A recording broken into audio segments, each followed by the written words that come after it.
حضور اقدس صلی اللہ علیہ وسلم سے کسی نے حق تعالیٰ شانو کے ارشاد ان الصلاۃ تنہا عن الفحشاء والمنکر کے متعلق دریافت کیا، جس کا ترجمہ کچھ یوں ہے کہ نماز روکتی ہے بے حیائی اور ناشائستہ حرکتوں سے۔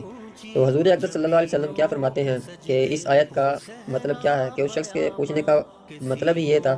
کہ اس آیت کا ترجمہ کیا بنتا ہے اور اس کے کیا معنی ہیں۔ تو شخص کے جواب میں حضور اقدس صلی اللہ علیہ وسلم کیا ارشاد فرماتے ہیں کہ بے شک نماز بے حیائی اور ناشائستہ حرکتوں سے روکتی ہے، اور اگر کسی شخص کو نماز بے حیائی اور برے کاموں سے نہ روکے تو اس کی نماز ہی نہیں۔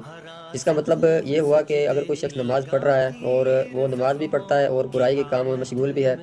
تو اس کی نماز یعنی کہ ہے ہی نہیں، کیونکہ نماز اللہ کا ایک حکم ہے، اگر اخلاص کے ساتھ پڑھی جائے، اللہ کے خوف سے پڑھی جائے اور اللہ کی رضا کے لیے پڑھی جائے تو نماز بے شک بے حیائی اور برے کاموں سے روکتی ہے۔ اس حدیث سے صاف واضح ہے کہ جو شخص نماز بھی پڑھتا ہے اور پھر بھی اس کی نماز اس کو برائی کے کاموں سے نہیں روک پاتی تو سمجھ لیں کہ اللہ کے یہاں اس کی مقبولیت نہیں ہے،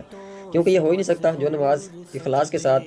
اللہ کے خوف کے ساتھ اور اللہ کے ذکر کے ساتھ پڑھی جائے، وہ نماز اس کو برائی اور بے حیائی کے کاموں سے نہ روکے، یہ ممکن نہیں۔ اسی مضمون میں ایک اور حدیث لکھی ہوئی ہے کہ حضرت ابو ہریرہ رضی اللہ تعالیٰ عنہ فرماتے ہیں کہ ایک مرتبہ ایک شخص حضور اقدس صلی اللہ علیہ وسلم کے پاس آیا اور کہنے لگا کہ فلاں فلاں شخص رات کو نماز بھی پڑھتا ہے اہتمام کے ساتھ اور صبح ہوتے ہی چوری بھی کرتا ہے۔ تو حضور اقدس صلی اللہ علیہ وسلم کیا فرماتے ہیں کہ ان قریب اس کی نماز اس کو اس فعل سے روک دے گی۔ اس حدیث سے یہ مراد ہے کہ آپ یہ نہ سمجھ بیٹھیں کہ ہم نماز پڑھ بھی رہے ہیں اور ہماری قبول بھی نہیں ہو رہی اور آپ نماز پڑھنا چھوڑ ہی دیں۔ تو اسی مضمون میں اس حدیث کا لکھا جانا یہ چیز ثابت کرتا ہے کہ آپ نماز اہتمام کے ساتھ پڑھتے رہیں، چھوڑے نہیں۔ یہ نہیں کہ ایک مہینہ دو مہینہ پڑھی اور آپ کو لگا کہ ہم برائی کے کاموں سے نہیں بچ پا رہے تو آپ نماز چھوڑ ہی دیں، ایسا بالکل نہیں کرنا۔ نماز کو اہتمام کے ساتھ پڑھنا ہے۔ اسی مضمون میں اس حدیث کا لکھا جانا یہ چیز ثابت کرتا ہے کہ حضور اقدس صلی اللہ علیہ وسلم نے جو ارشاد فرمایا کہ ان قریب اس کی نماز اس کو برے کاموں سے، برے فعل سے روک دے گی۔ تو اس لیے ضروری ہے کہ نماز کا اہتمام کے ساتھ پڑھا جانا، نماز چھوڑنا نہیں ہے، اہتمام کے ساتھ پڑھتے رہنا ہے۔